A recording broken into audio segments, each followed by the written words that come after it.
Distraction doesn't get rid of depersonalization. Realization, it only delays it. So let me give you an example. Let's say that you and your spouse are fighting all the time.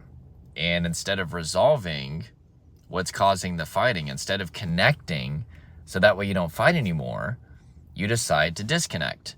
You decide, I'm just not going to talk to my spouse. And that solves the fighting issue, at least on the surface level. Well, we're not fighting, so the problem has been resolved, right?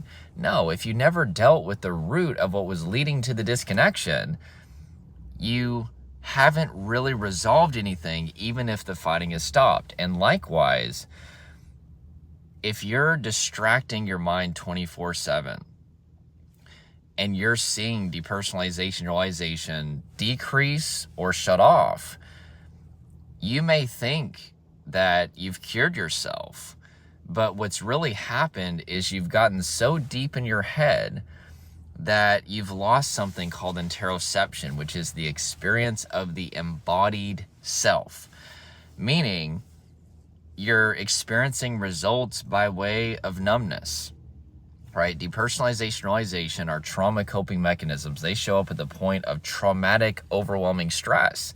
It's your brain's way of dissociating or separating you, because your brain thinks that because you're so overwhelmed by stress that you must be about to be eaten by a lion. So your brain's like, let's make their death by a lion as numb and painless as possible, right? The ship's going down. Let's make sure that they don't feel it. And so the reason that your brain is dissociating you from your body, which is depersonalization, and the material world, which is derealization, is because your body is overwhelmed with stress, fatigue, tension, emotion. And so if you experience that pain, your brain's going to dissociate you. It's like a circuit breaker. But if you don't experience that pain because you're so deep in your head that you're technically what's called somatically dissociated, meaning you're not experiencing your body, yeah, you may have a temporary shut off of depersonalization realization, because you're not experiencing the pain, so thus your brain doesn't need to disconnect you. But what do you think is going to happen the moment that you stop distracting 24/7? You're going to start to experience your embodied self. You're going to feel all of that stress, that tension, that emotion, that adrenaline, and then DPDR is going to kick right back in. So you're going to have to face your body at some point.